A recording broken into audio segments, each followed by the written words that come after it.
آج میں اپنے چینل میک ٹی وی پہ سلطان محمود غزنوی کی ہندوستان پر حکومت بیان کروں گا۔ اس سے پہلے میں اپنے ان دوستوں سے گزارش کروں گا جنہوں نے ابھی تک میرے چینل میک ٹی وی کو سبسکرائب نہیں کیا، وہ سبسکرائب کر لیں اور بیل آئیکن کو دبائیں تاکہ روزانہ کی بنیاد پہ ان تک میری ویڈیوز پہنچ سکیں۔ اور اگر ویڈیوز اچھی لگیں تو لائک اور شیئر ضرور کریں اور کمنٹس باکس میں اپنی رائے کا اظہار بھی کریں۔ جب سلطان محمود غزنوی کو بھائی کی لڑائی سے فراغت ملی تو وہ بلخ کی طرف متوجہ ہوا۔ اس کی وجہ یہ تھی کہ وہ خراسان میں امیر الامرائی کا منصب آل سمان کی طرف سے کہتا تھا۔ امیر منصور نے بکوزوں کو تفویض کر دیا تھا۔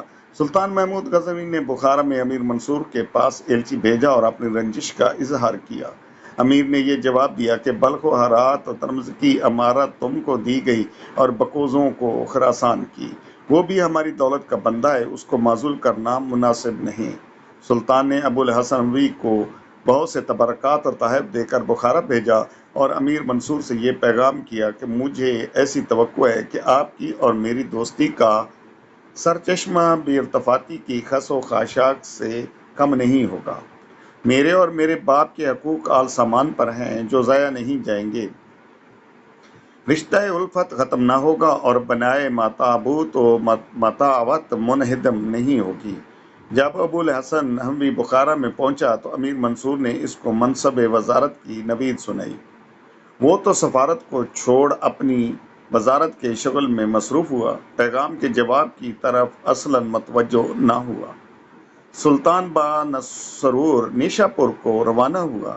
جب اس کے ارادہ سے بکوزوں واقف ہوا تو ایک ازداشت بخدا بھیج کر صورتحال کو بیان کیا۔ امیر منصور غرور و جوانی کے زور کے سبب سپاہی جمع کر کے خراسان کی طرف روانہ ہوا اور سرخس تک برابر چلا گیا، کسی جگہ نہیں ٹھہرا۔ سلطان محمود غزنوی اگرچہ جانتا تھا کہ اس سے مقابلہ کرنے کی طاقت امیر منصور نہیں رکھتا، لیکن کفران نعمت کی بدنامی کے سرزنش کے خوف سے نیشا پور واپس چلا آیا اور مرغاب میں گیا۔ بکوزوں نے فائق کی صلاح سے غدر مچایا، امیر منصور کو گرفتار کر کے اندھا کیا اور عبد الملک خردسال تھا تخت پر بٹھایا۔ سلطان محمود غزنوی سے ڈر کر مرو کو چلا گیا۔ سلطان نے اس کا تعاقب کیا۔ بکوزوں اور فائق دونوں نے مل کر سلطان کا مقابلہ کیا۔ سلطان محمود غزنوی کو فتح ہوئی، ان نمک حراموں کو شکست ہوئی۔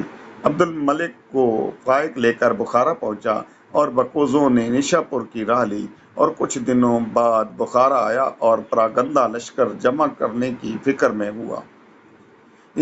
اسی اثنا میں فائق بیمار ہو کر مر گیا اور ملک خان کا لشکر سے بخارا کی طرف متوجہ ہوا۔ عبد الملک اور اس کے تمام متعلقین کا کام تمام کیا، دولت آل سمان کو جو 128 سال تک فرما روا رہی انتہا کو پہنچایا۔ تو سلطان محمود غزنوی بلخ خراسان کی حکومت میں مصروف ہوا۔ چاروں طرف اس کی جوان مردی اور شجاعت کی دھوم مچ رہی تھی۔ خلیفہ بغداد القادر بالند عباسی نے خلعت گرانما یہ ارسال کیا۔ امین الملت الیمین الدولہ کا خطاب اس کو دیا۔ 390 ہجری میں بلخ سے ہرات اور ہرات سے سیستان آیا۔ یہاں کے حاکم حنیف بن احمد کو مطیع کر کے غزنی آیا، پھر اسی زمانے میں ہندوستان کی طرف متوجہ ہوا۔ اس کے چند قلعے والیے اور غزنی چلا گیا۔ ماورائے نہر میں آل سامان کو ایلک خان نے خلاص کیا اور ایک خط سلطان محمود غزنوی کو لکھا جس میں مملکت خراسان پر حکمرانی کی مبارکباد دی۔ ان دنوں بادشاہ میں دوستی یگانگی کی بنا مستحکم ہوئی۔ سلطان محمود غزنوی نے یہی ابو الطیب سہیل بن سلیمان کو سفیر بنا کر ایلک خان کے پاس بھیجا اور اس کو بہت سے جواہر تحفہ بھیجے۔ غرض مدتوں تک ان دونوں بادشاہوں میں دوستانہ خط و خطابت رہی اور ایک دوسرے کو تحائف بھیجتے رہے، مگر آخر میں یہ محبت عداوت سے بدل گئی۔ اب سلطان محمود غزنوی مختار ہو گیا۔ آل سمان سے جو کچھ تعلق تھا اس سے بے تعلق ہوا۔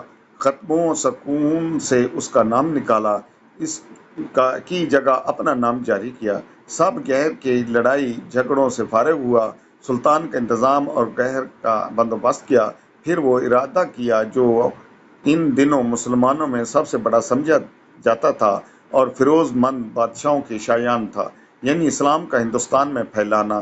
اس کے ہندوستان پر 12 حملے مشہور ہیں، مگر وہ 17 دفعہ ہندوستان آیا۔